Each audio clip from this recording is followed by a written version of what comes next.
Hello everyone. सो अब हम start करेंगे प्रॉपर्टीज ऑफ फ्लूइड्स के previous year question of 2 marks. Start करते हैं। फर्स्ट क्वेश्चन है हमारा, shear stress in the Newtonian fluid is proportional to.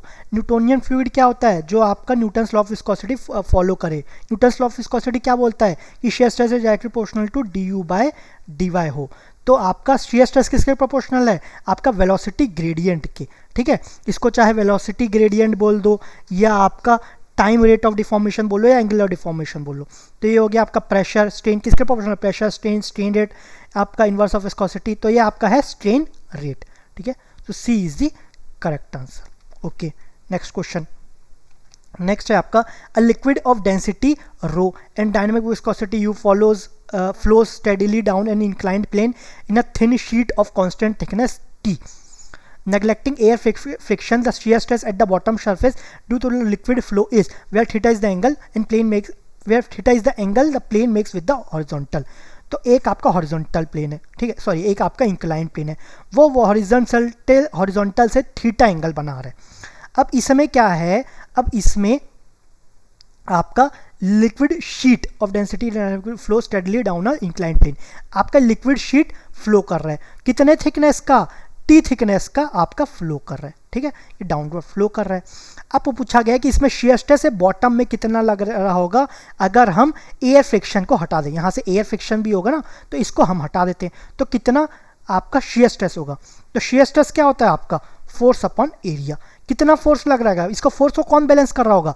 इसका सपोज इसका वेट कंपोनेंट है, ठीक है, वेट, ये वेट है, तो इसका वेट कंपोनेंट होगा ना इस डायरेक्शन में, इस डायरेक्शन में वेट कंपोनेंट होगा। ये कितना होगा? ये आपका सपोज इसको फिगर फिर से बना लेते हैं, तो ये आपका थीटा हुआ, ये आपका टी हुआ थिकनेस, तो ये तो आपका टी हुआ। ये क्या, ये अगर थीटा है तो ये क्या हो जाएगा? 90 माइनस थीटा। तो ये क्या हो जाएगा? सपोज ये अगर W है तो ये क्या हो जाएगा? W cos of 90 minus theta. 90 minus theta है ना, तो cos of 90 minus theta that is या तो साइन थीटा, तो ये साइन थीटा हो जाएगा। ठीक है, तो टाउ इज इक्वल टू क्या है? आपका फोर्स अपॉन एरिया। तो फोर्स क्या हो जाएगा आपका? कौन बैलेंस कर रहा है?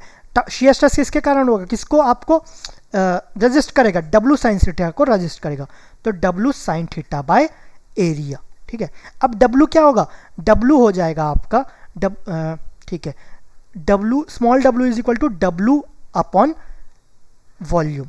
ये हो गया स्मॉल w, तो हमें W निकालना है ना, तो small w that is weight density क्या होता है? ये आपका रो जी होता है, तो rho g V is equal to weight. ये हो गया, तो इसको यहाँ सब्स्टिट्यूट कर देते हैं, तो rho g V sine theta upon area, ये आपका v है।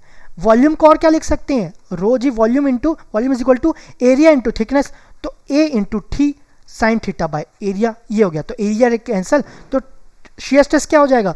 ये हो गया आपका rho g t sine theta, तो ये आपका वैल्यू हो गया, तो a is the correct answer. ठीक है, सो इसमें 2 मार्क्स वाले क्वेश्चन में सिर्फ इतना ही पूछा गया था, बहुत पहले पूछा गया था, तो इतना इंपॉर्टेंट नहीं है विथ रेस्पेक्ट टू 2 मार्क्स। ठीक है, ओके, नेक्स्ट वीडियोज़ में नेक्स्ट चैप्टर हम कवर करेंगे। Thank you very much.